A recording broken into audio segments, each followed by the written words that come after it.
Welcome to the Nomiki Show. I am Nomiki Konst. That's Nomiki. You will get it right. It took me 36 years to be able to train people how to say my name, and it's gonna happen, I swear.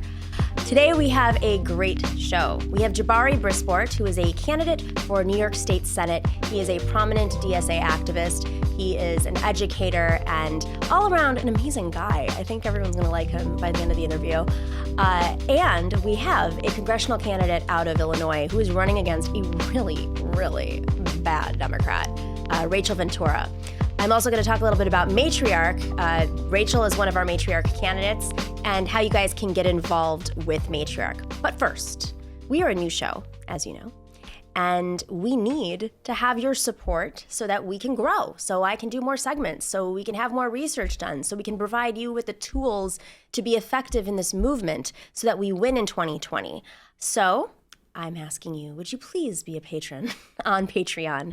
You can go to patreon.com/thenomiki show.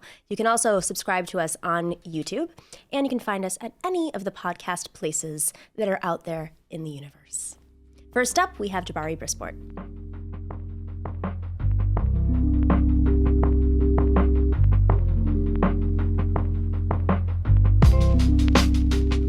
I love highlighting candidates, progressive candidates across the country who are running this time around, especially those who have done it before and have learned a lot in the last couple of years, because things are happening so quickly.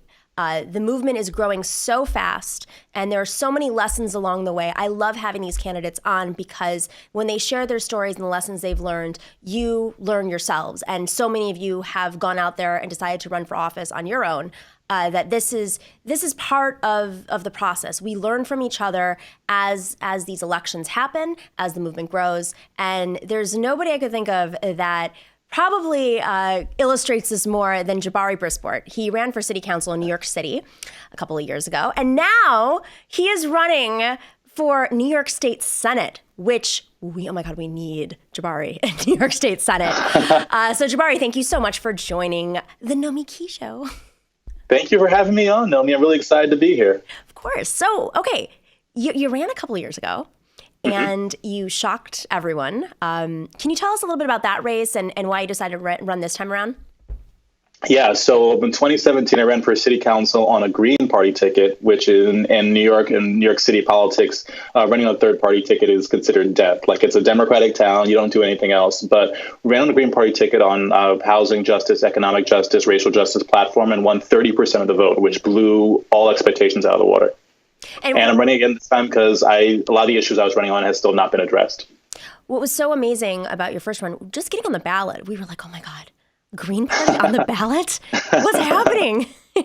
What's going on in Brooklyn?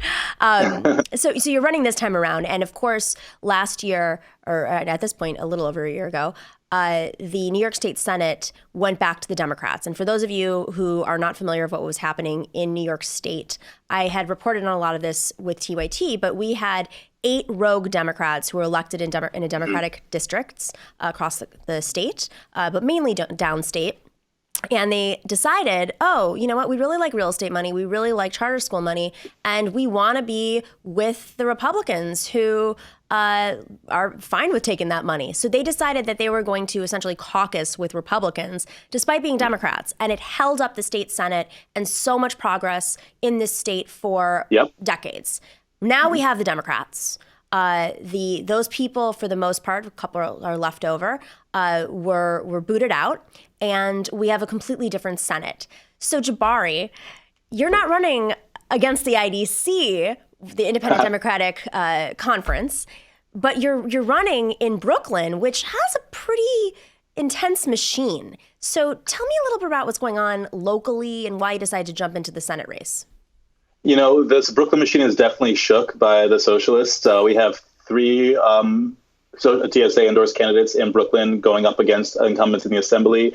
Myself is an open seat. It's about to be vacated by the longest serving member of the New York Senate, Velma Montgomery, one of the first Black women in the Senate. Incredible person. But it's about to be an open seat, and you can see the machine is already lining up people to ensure it is not a progressive or definitely not a socialist that's going to be in that seat. It is interesting because, we see nationally that obviously AOC captivated the world, and people are paying attention in New York overall, just what's happening here. And it's sort of the socialist mecca.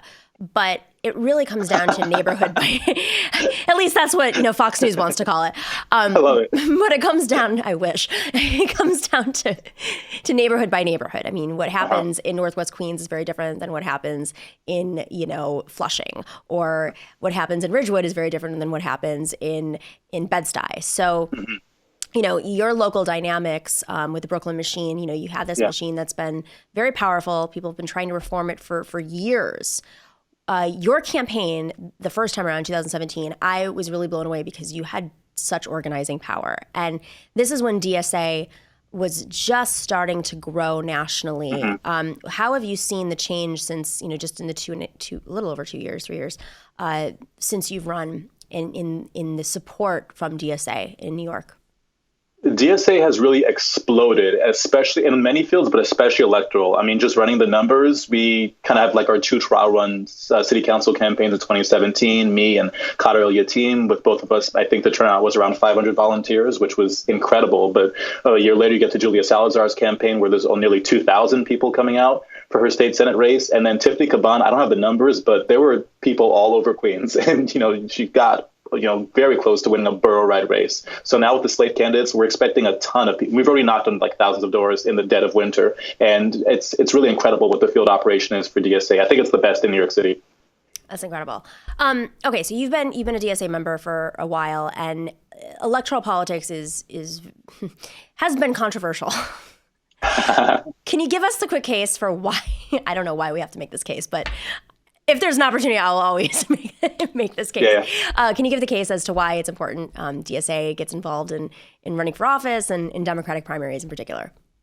Yeah, I mean, ultimately, people, but it's true. The Democratic Party as a whole is a bourgeois or a capitalist party. So are the Republicans, and neither one probably offers like the sole pathway to socialism. But in the interim, like, we do need the more socialist politicians we have to push the envelope and institute really good laws, the better. And it's even better when we elect them over institutionalized or machine Democrats, because that allows us to open up the floodgates for more revolutionary, more fertile ground for socialist policies.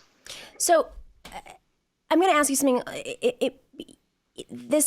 This has come up in like forums. I'm on a lot of these forums, and I assume a lot of our viewers are too. There's been a lot of conversation about alliances with other organizations and other organizations that may not be as progressive, or they're like a little progressive, but they're top down and not grassroots. What's your take on how DSA should work with others?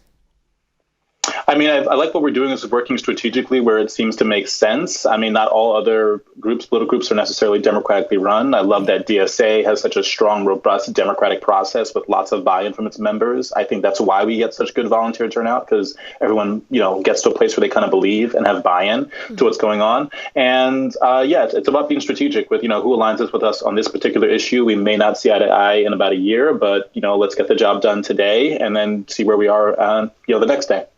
Okay, so you get elected to the state Senate. When's your election, first off, just so people know? Thank you. It's June 23rd this year, 2020. And where can people find your campaign if they want to give money, which you should do? Thank you. It's JabariForStateSenate.com. Okay, so you get elected. What are you going to push for first? Either a total moratorium on new charter school construction or divesting the New York State pension from fossil fuels. I love it. And you're a teacher as well. I am a teacher, a public school teacher. So can you explain like how you, going from a public school teacher position, decided to get involved and run? Yeah. I just felt like protesting in the street was not enough. I had been met to many protests. I had done my fair share of organizing and phone banking, and I realized if I really wanted to see the change, I would need to take power in a place where I could affect legislation. All right, so you're running in an open primary right now.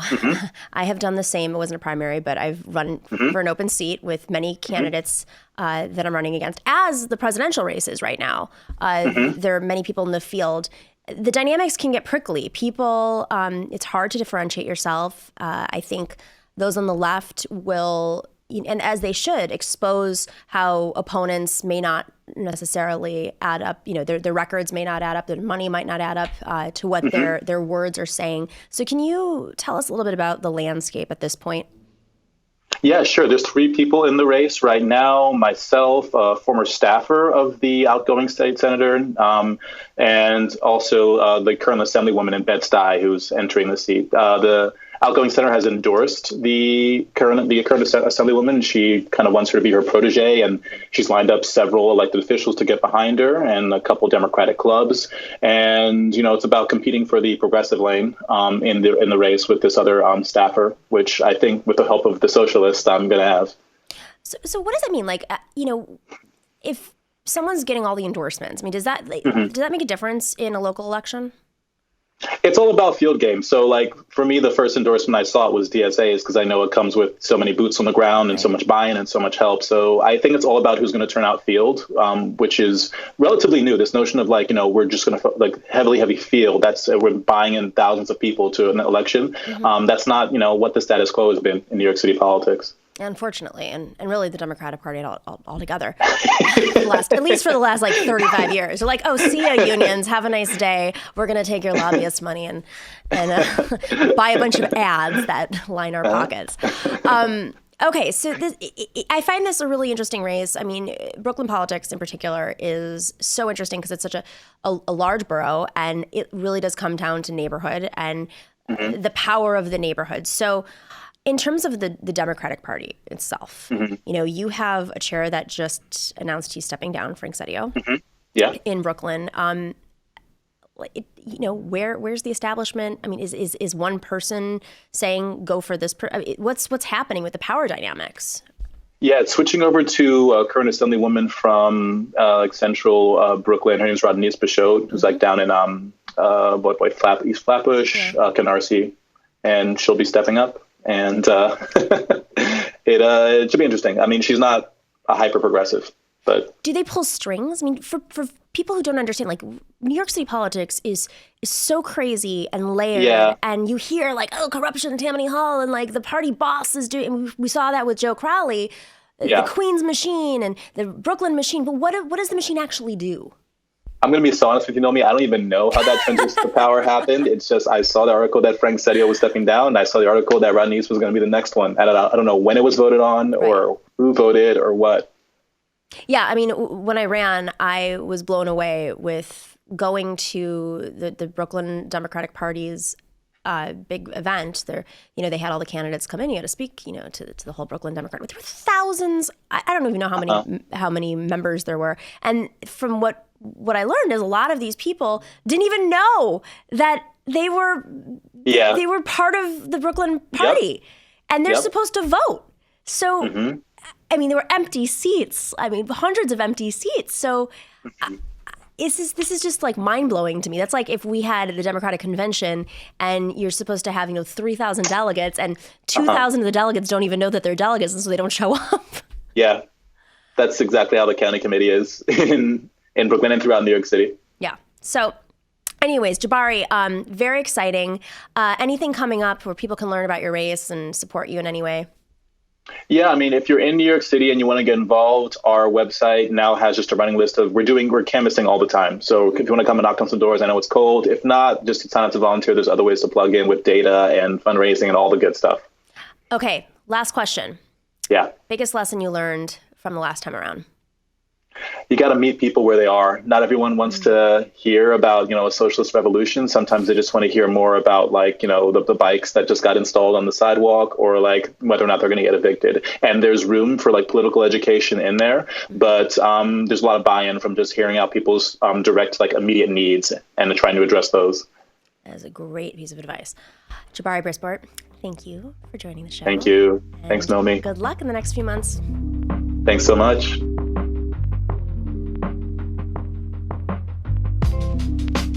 Did you know that it takes the average woman running for office 3 times before they get elected?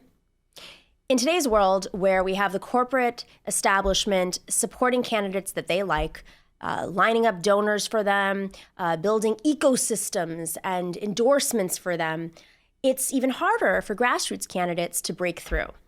Matriarch is a new organization that I'm a part of. I'm a board member of it. Matriarch is there to support working class progressive women running for Congress. Why does this have to exist? Well, turns out that running for Congress is very expensive. And there are a lot of limitations when you're a candidate. When you're a working class woman running for office, running for office in particular is a full-time job. You are out there knocking on doors, you're making phone calls, you're raising money, you're doing community events and forums, and it really can take a toll on your life, but also your ability to make money for your family. If you don't have a partner, if you do have a partner, if you have kids, if you have rent, if you have bills, most likely you are probably sacrificing some of that to run for office. But we want more working people in office, and we definitely want to elect more women in office that come from working backgrounds. But it really becomes a balancing act. There are different obstacles that working class women face when running, just based on the system that we live in, the system in which candidates have to work extra hard to raise the money so that they can hire organizers to get on the ballot. They have to work extra hard to raise the money so that they can have a strong field team and in some cases develop media. You have to do 10, 20 times amount of work that the establishment does, all so that you can become a viable candidate. Many organizations out there, they will say, we're not supporting you until you raise $250,000 to $300,000 in the first couple of months. And if you don't do it in the first couple of months, then we're probably not going to support you at all. Or there's some sort of quid pro quo happening. If they support you, then it helps them check a box or build some sort of local support. There's a lot of deal making in politics, surprise, surprise. What Matriarch does is we are particularly interested in candidates that are progressive, that are unapologetically courageous and taking on the establishment, that don't come from means, don't come from wealth, may not have access to wealth, and are building the best campaigns they possibly can given the situation that they're in. Too many candidates have told me over the last few years how they faced a tremendous number of obstacles just in getting their campaign up and off the ground. I know candidates this time around that Matriarch has endorsed that had to move out of their apartments and move in with their parents, or they had to, defer their student loans, or, they didn't know how they were going to pay their bills for the next few months, so they're living off of credit cards. There are clearly worse situations. You have childcare issues. Maybe a partner has to take an extra job. These are the financial consequences of someone saying, I'm fed up, my community is not doing enough to represent me, and the leaders aren't representing the community, and I want to take my organizing background and my activism to Congress. Now, with all that being said and done, if a candidate gets to a point where their campaign is running and they get on the ballot, or they get on the ballot, they get to the debates, and suddenly they're getting attention, then that's when the establishment starts coming for you. Because there's these systemic issues, there are barriers in place that block working people from running. And of course, women are on the front lines of income inequality, so they're dealing with an even more exacerbated version of the systemic issues. But once that candidate has a campaign that's up and running, the establishment will do all it can. When we set up Matriarch, we started interviewing candidates and board of advisors. And the board of advisors is a collection of now about 4 women leaders who are involved in progressive politics, in progressive issue advocacy. They all come from a background of tremendous experience. And when we started talking to everyone, we said, what are the obstacles you think candidates are facing? Some of them are former candidates themselves, former elected officials, current elected officials. And we heard patterns. Well, once I was elected and they knew I was a threat, they started throwing smears against me. Well, once we got on the ballot and we were just a couple of weeks away from Election Day, my opponent decided to sue me. And we had to stop everything we did and hire lawyers. And we didn't have the money to hire those lawyers. Or they filed a complaint against me and we had to, spend money out of our own paycheck to fight off these fake complaints. Now, Republicans are notorious for doing this against Democrats, but turns out the Democratic establishment does it too. And so Matriarch not only is supporting candidates who don't have the finances early on to build out the infrastructure of their campaign. We want to help them build their campaigns. We have a volunteer board that comes with so much experience, but we also want to be there for them when these crises pop up. How many women throughout history have been smeared for taking on the establishment, for taking on the status quo? If we want more of the squad in Congress, we need to recognize that this record number of progressive women running need to be supported in many more ways. Of course, the progressive movement is growing, but so is the experience of the progressive movement. A lot of these campaigns don't have access or know the right people to bring on staff, or in many races, they're being told that there's a blacklist in that state and nobody wants to work for them. It's really crazy. So we're trying to fill a void. Matriarch is not in the business of taking over campaigns and telling them what to do. We are a collective of women who want to help other women running for Congress. So I ask that if you can support Matriarch, please do. You can go to matriarchpac.com. But what we're going to do on the show is I want to profile some of these Matriarch candidates. And every episode of the Nomiki show, I will have one of the Matriarch candidates on talking about their race, what sort of challenges they're facing, when their election dates are, and how you guys can help. Because these women have decided to sacrifice themselves for the greater movement, the greater good of this country. And in many cases, many didn't know what they were getting into. It's not easy. I tell you this from my own experience. It is not easy, and not everybody is your friend. So I ask that you guys support these candidates as well. With that being said, our first Matriarch candidate of today's show is Rachel Ventura.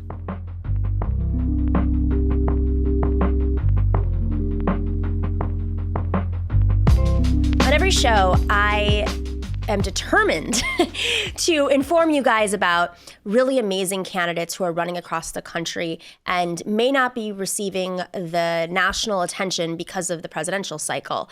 One of these candidates is a recently endorsed Matriarch candidate. Her name is Rachel Ventura. She is running for Congress in Illinois' 11th district. Recently, she has been endorsed by Our Revolution National, the Sunrise Movement's local chapter. What else do we have? Brand New Congress, of course. And hey, Marianne Williamson just chimed in a couple of days ago. And of course, Blue America. Rachel, thank you so much for joining and for running. So I just, right off the bat, what is this race about? Why did you decide to run for Congress? Yeah, so I got into this race because after getting elected locally here to the Will County Board, and I'll talk about the uphill battle that was, but I approached our congressman about signing on to the Medicare for All bill, and after several months of running around, he denied it.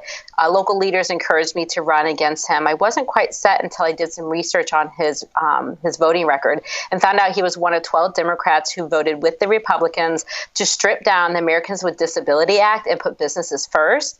But the real kicker then became when some local groups rallied his offices about signing on to the Green New Deal. And he has reminded us for the last 10 years that he is a scientist.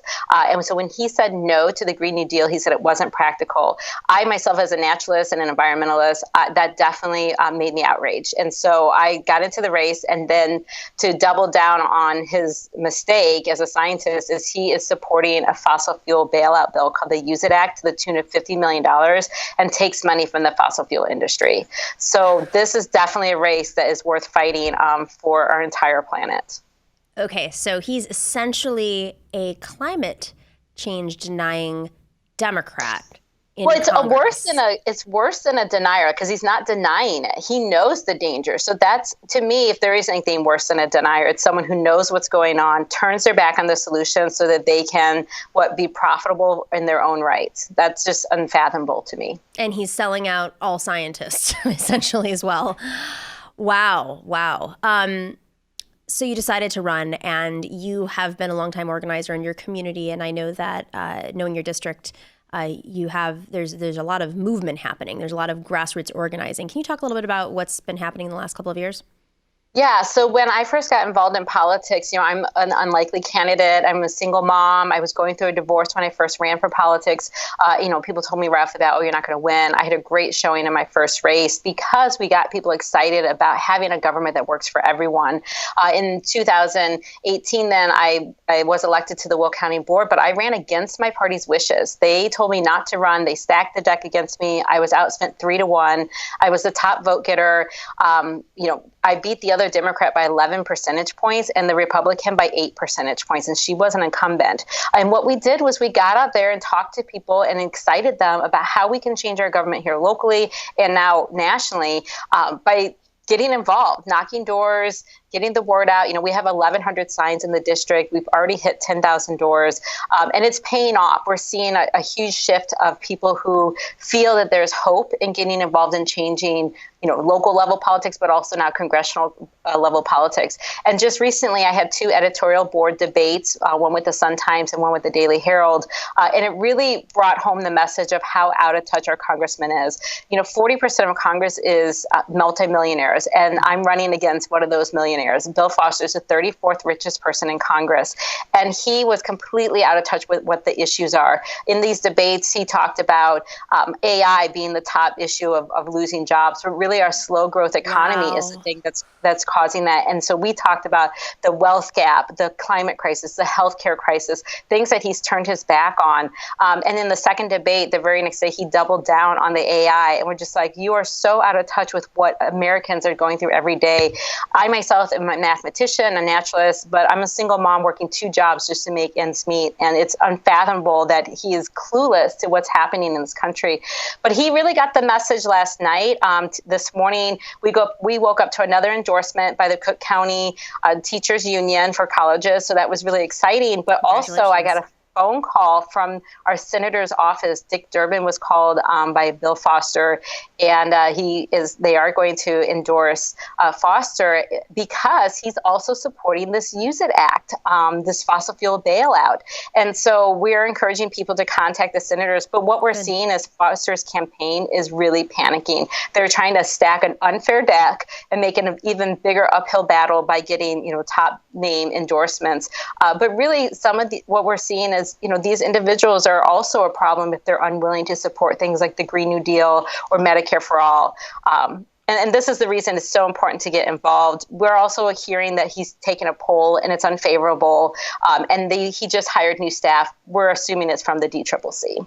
Interesting. So the DCCC famously is the establishment Democratic Campaign Congressional Committee, and it's there's the blacklist, right? The DCCC blacklist, and you, of course, are challenging a sitting Democratic Party member in Congress. What does your district look like?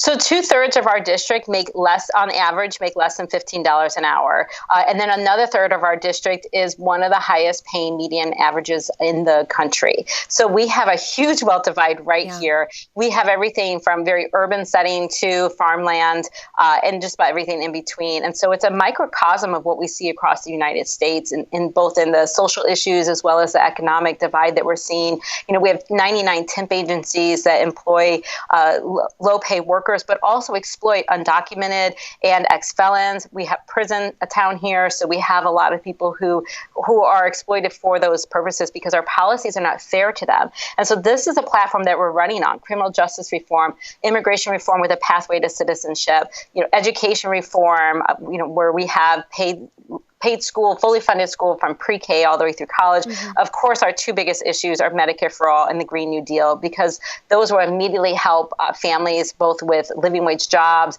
healthcare, but then ultimately the climate crisis that we must tackle. Because I know everybody's going to ask, do you take any corporate money or PAC money, corporate PAC money? No, I don't take any corporate PAC money. I also signed the No Fossil Fuel Pledge, which is something that my opponent obviously cannot sign since he does take money both from corporations and from the fossil fuel industry. I remember when we talked before, you had talked about the district leaning towards Bernie. Does that seem to be working to your advantage in this race? Yeah, I mean, we have a definite progressive leaning here. 52% of our district went to Bernie in 2016, and most of our supporters are supporting either Bernie or Warren. We have a few other individuals, and of course, we don't stipend their independent opinions and votes, but they see what we're fighting for, and they're getting out there and fighting for it too. But when we knock doors, we're seeing by and large people who are supporting the progressive platform. I have confidence that it will probably go to Bernie here, but it will definitely go to a progressive. Rachel, you are a single mother who, as you mentioned, works 2 jobs. As a member of the board of Matriarch, I am really proud that the organization has been focused on the economic uphill battle that that women who are working face when they run for Congress. And I don't mean, working at a law firm. I mean working as in trying to get by and are motivated because of their experiences operating in this unjust world and then taking that into Congress. But how are you able to balance this out while you're running for Congress, which is a full-time job in its own right?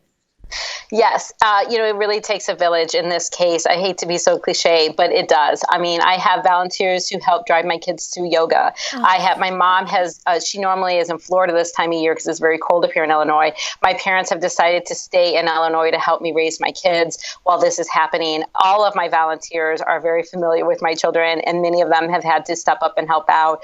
I've even had conversations about, okay, which volunteer wants to help do the laundry or wipe the floor, the counters down, or mop the floors, because there are so many things that, as a woman too, that are tied to our identity and our confidence.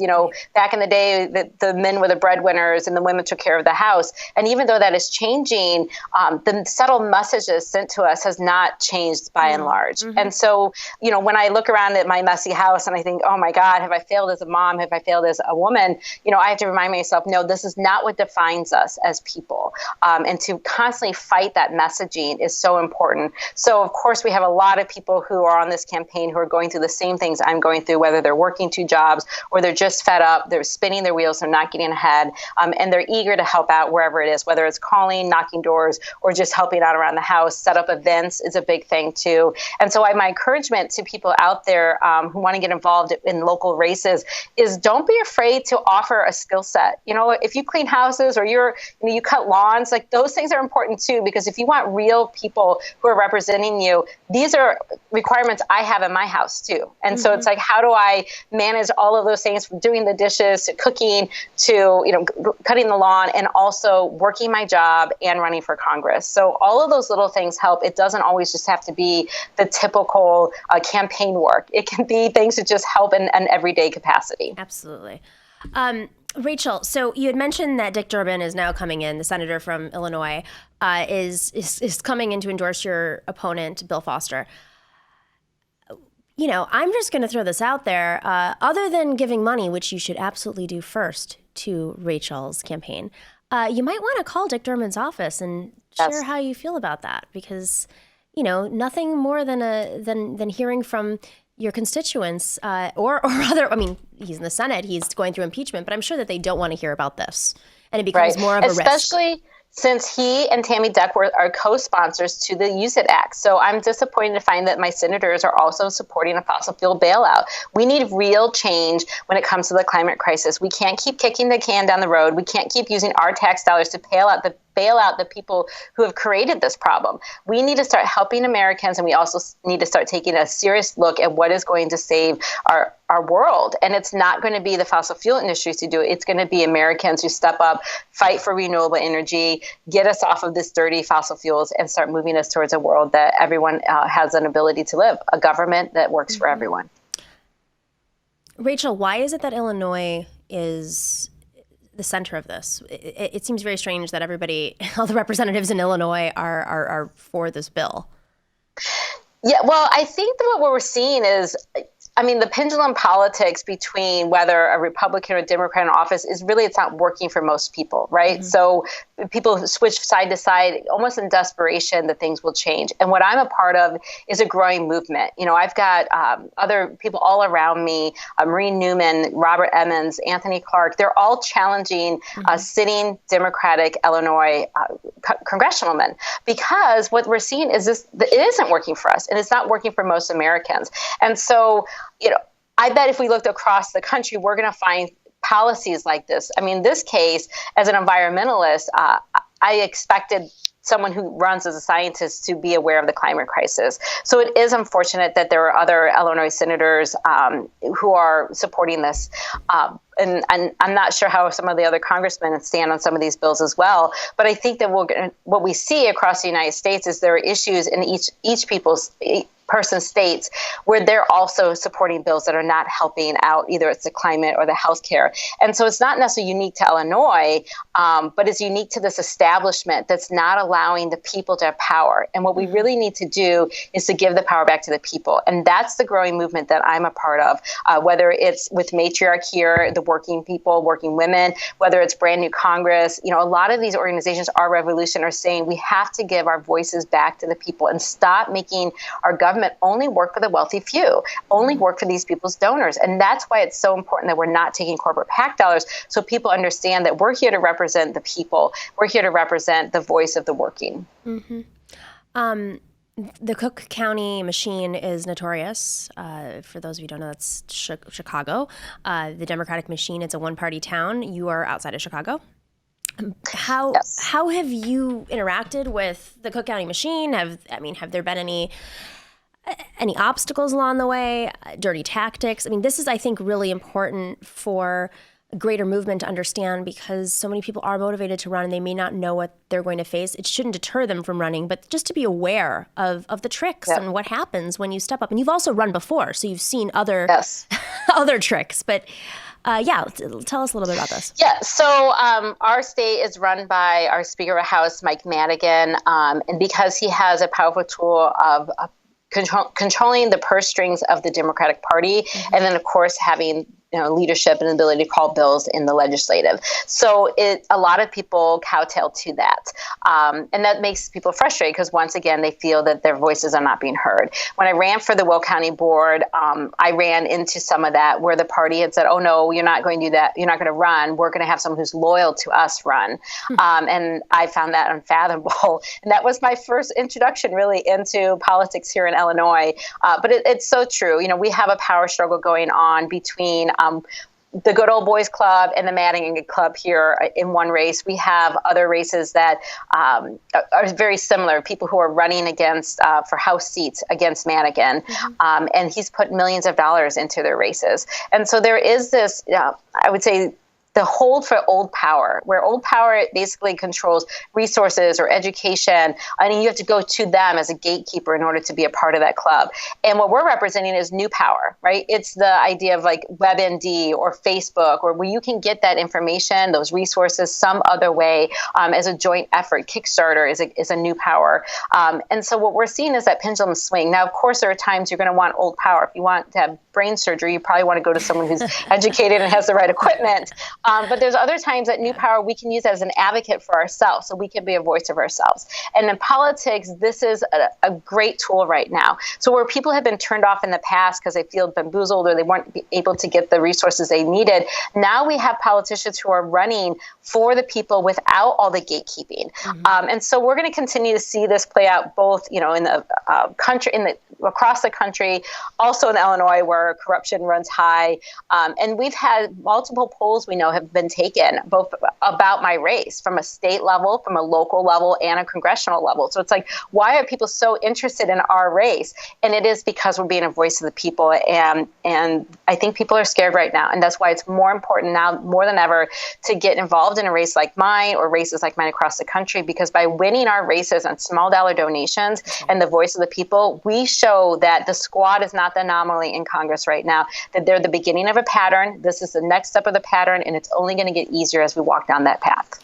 And in 2020, when we do have a presidential race and people are saying, I only have so much money to give to candidates, please, please, please keep these races in mind, because if we get a Bernie Sanders for president, hopefully, or even if not, but if we get him, he needs a Congress there to support his legislation. And these are the types of advocates that we need in Congress, the ones who went against the establishment, weren't afraid, and can join the squad and others who've been in Congress fighting this fight, this very lonely fight for so long.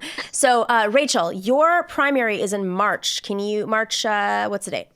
March 17th, our early voting starts on February 6th. So it is so important to try and get involved, even, whether you're sharing our information on social media to get people excited. If you can donate, even a few dollars goes a long way in our race. It's electventura.com. We're under all the social media platforms under Elect Ventura, or just come knock on our office door. And real quick, Illinois, you have to be registered as a Democrat already, correct? No, we now have open primaries. Just kidding. And you can register the day of the vote at the ballot box. That's so if you are not registered, it's not too late. You can register online, but you can go to your polling place the day of election and register. Early voting will start on February 6th, so you can go to your clerk's office or check out some of the early voting locations. And it's really great to get out there and vote early for candidates and lock in those votes. It really helps a long way with the confidence and putting that aside so we can focus on knocking on doors with people who haven't voted yet. Fantastic. Rachel Ventura, thank you for joining, and go out there and campaign. I know you have other stuff to do, or take care of your kids. Yes. Thank you so much. It was good talking with you. Nice talking with you too.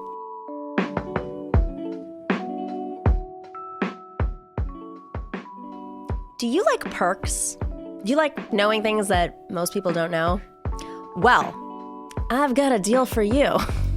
If you sign up to be a patron on patreon.com/The Nomiki Show, we will be delivering you insider takes, hidden parts of interviews, and just all around really important information that you'll only get if you become a patron. So I ask you, for the sake of this show's existence, to go to patreon.com/The Nomiki Show. You can also find us on YouTube and subscribe there. Please do. Or if you like to listen to podcasts, you can find us on any of the podcast channels or apps out there.